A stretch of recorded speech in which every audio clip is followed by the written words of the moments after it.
안녕하세요. 의견서 직접 써도 되지 않냐고 많이 물어보십니다. 쓸 수는 있습니다. 그런데 형사 전문 법무사로 일하면서 셀프로 쓴 의견서를 가져오시는 분들을 정말 많이 봤습니다. 공통점이 있습니다. 본인은 최선을 다했었는데 읽어보면 오히려 불리한 내용이 들어있는 경우가 대부분입니다. 오늘은 셀프 의견서와 법무사 대필 의견서가 실제로 어떻게 다른지 구체적으로 말씀드릴게요. 셀프로 쓴 의견서에서 가장 자주 보이는 문제가 세 가지 있습니다. 첫째, 구성이 감정 중심입니다. 저는 억울합니다. 고소인이 거짓말을 하고 있습니다. 저는 그런 사람이 아닙니다. 이런 문장들이 반복됩니다. 억울한 마음은 이해하지만 수사관 입장에서 이 문장들은 판단할 근거가 없는 문장입니다. 읽어도 아무 정보가 없어요. 의견서는 감정을 전달하는 문서가 아닙니다. 사실관계와 증거로 논리를 세우는 문서입니다.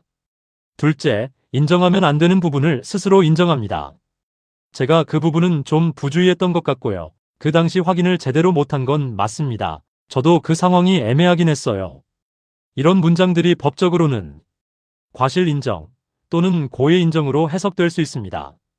본인은 그런 의도로 쓴 게 아닌데 수사관과 검사는 그렇게 읽습니다. 셋째, 중요한 걸 빠뜨립니다. 어떤 증거를 첨부해야 효과적인지, 고소장의 어떤 항목을 정면으로 반박해야 하는지, 어떤 법적 요건을 건드려야 불송치로 이어지는지 경험 없이는 이 판단 자체가 어렵습니다. 빠뜨린 게 있어도 본인은 모릅니다. 제출하고 나서야 뭔가 잘못됐다는 걸 느끼게 됩니다. 그럼 법무사가 쓰는 의견서는 뭐가 다를까요? 가장 큰 차이는 구조입니다.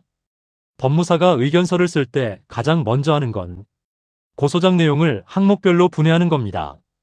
고소인이 주장하는 내용을 하나씩 끊어서 각 항목마다 사실과 다른 부분을 짚고 그걸 뒷받침하는 증거를 붙이는 구조로 만듭니다. 고소인은 어라고 주장하나 실제로는 B였으며 이를 증명하는 자료는 다음과 같습니다. 이 구조가 반복되면 수사관이 고소인의 주장 하나하나를 대조하면서 읽게 됩니다. 판단의 틀 자체를 내 쪽으로 가져오는 겁니다. 두 번째 차이는 법적 판단이 들어간다는 겁니다. 예를 들어 사기죄로 고소당했다면 사기죄 성립 요건은 기망행위와 재산 피해가 모두 있어야 합니다.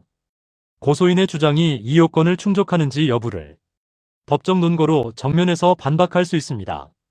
고소인의 주장은 사기죄의 구성 요건인 기망행위에 해당하지 않으며 이유는 다음과 같습니다. 이런 문장은 법적 배경 없이는 쓸 수가 없습니다. 세 번째 차이는 쓰면 안 되는 내용을 걸러낸다는 겁니다. 억울한 상황에서 상대방을 공격하고 싶은 마음, 당연합니다. 하지만 그 내용이 의견서에 들어가면 집중해야 할 무혐의 논거가 흐려지고 감정적인 서면으로 읽힙니다. 무엇을 넣을지만큼 무엇을 빼야 하는지도 법무사가 판단합니다. 비용 이야기를 안 할 수가 없습니다. 변호사한테 가야 하는 거 아닌가요? 변호사는 재판 전 과정을 대리할 수 있습니다. 하지만 그만큼 비용이 높습니다. 경찰 수사 단계에서 의견서 하나 쓰는데 수백만 원이 들기도 합니다. 법무사는 다릅니다. 수사 단계에서의 서면, 작성, 의견서, 탄원서, 반성문, 고소장은 법무사도 작성 가능합니다.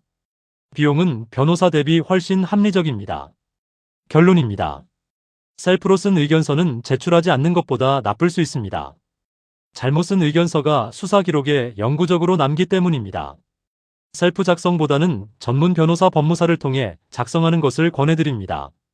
의견서 작성이 필요하시다면 아래 고정 댓글에 사무소로 문의 바랍니다. 감사합니다.